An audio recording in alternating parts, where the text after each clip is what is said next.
stories and a community connection. So why this group of people? All of these folks that you will hear from tonight are community builders, people who have dedicated significant parts of their lives to their community. And in many cases, these are the very people who started some of the most dynamic Jewish community organizations here in this country and internationally.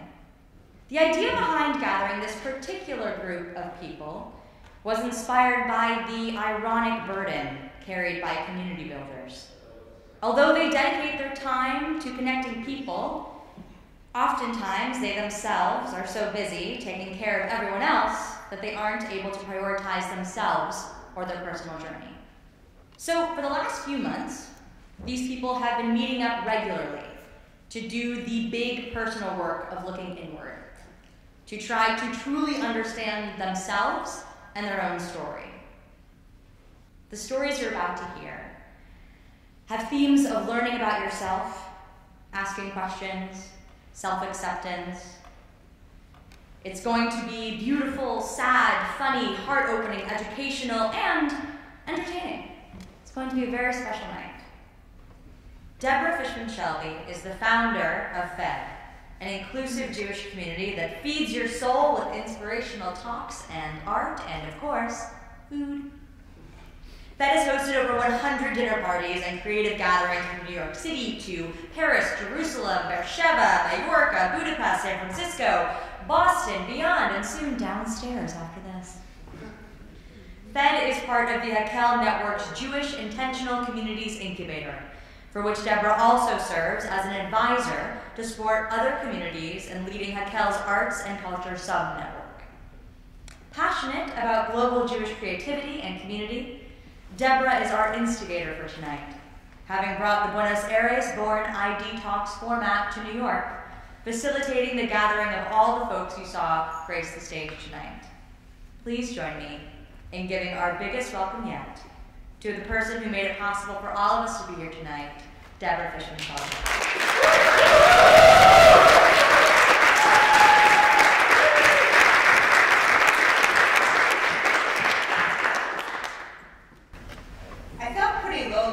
Growing up in Wilton, Connecticut. It's a lovely suburb of New York City. But where I lived, there weren't any sidewalks, physically separating me from my would-be friends and neighbors. I felt really lucky to have a sister to play with. We performed plays in our basement to an audience of our parents and dogs, carefully lined up in chairs labeled with the seat sign. Even if I could have reached them, I didn't have too many friends in public school. By 8th grade, I was the straight-A academic overachiever, the voracious reader, the dreamer, obsessed with the written word. School culture, on the other hand, was driven by other concerns, mainly sports. My teachers tried their best to cater the lessons to my peers, but anything with a ball and a net was far more likely to hold their attention. So I did the most logical thing. I decided to start a school literary magazine. I believed that creative talent should be nurtured in a supportive environment. I hungered for that kind of community for myself. So I spent lunch hours alone, cutting and pasting and compiling poems and short stories, and generally doing anything that didn't require me to socialize. I called the magazine Touchstone, not to be confused with Touchdown. It summed up my ambitious aspirations for the magazine, as a touchstone is something by which things are judged or recognized. I went into business and I put a submissions box into the lunchroom. It was a gray shoe box on which I had scrawled submissions box in my own handwriting. I figured it would be graced by works of poetic inspiration that hit my peers at odd moments. Instead, what went into the submissions box was crumpled up hamburger wrappers and chewed up gum. I felt devastated that my intellectual pursuits were not taken seriously and frankly didn't seem to matter much in my school environment. I felt alone. It wasn't until I escaped Wilton by getting into Princeton a year early as a pre-med physics major that I found something that eased the loneliness and created the sense of community and connection that I craved: Judaism. I was a reporter for the Daily Princetonian,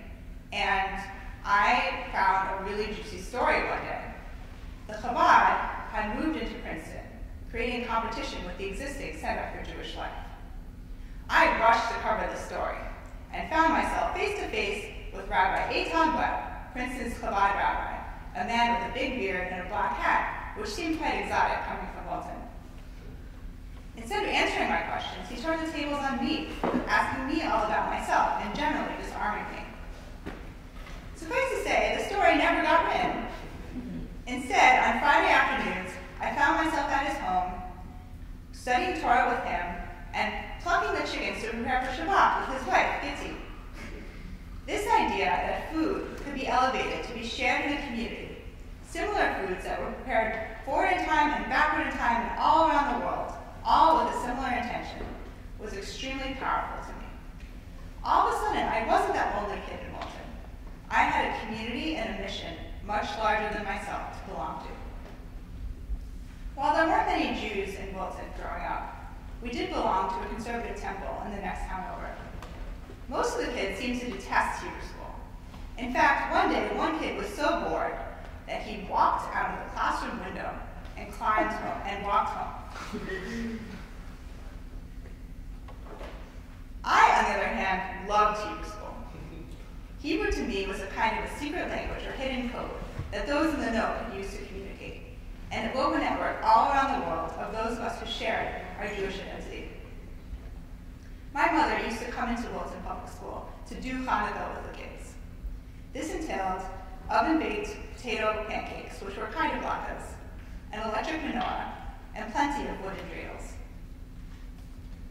Some kids might have been mortified to have their mother intrude in their school day, but not me. I was bursting with pride to have this very unique Jewish heritage.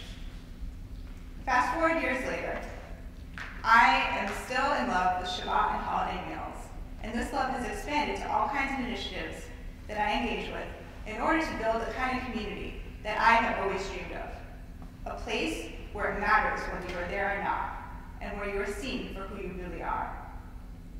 And yet, I have remained an introvert, that lonely kid who would prefer to bury her nose in a book and escape from the lunchroom. I struggle to reconcile my desire for global Jewish connectedness with my general preference not to engage and to be left simply alone. I have felt extremely fortunate to find people who share my passions that I've been able to collaborate with through HAKEL, the Jewish Intentional Communities Incubator, and the ROI community. I have stepped up as a leader in those networks, organizing events such as this one. And yet, every time, there's this period of anxiety, of worrying that no one will show up, and I will play to an audience of empty chairs and dolls in my parents' basement. And yet, here you all are. Thank you.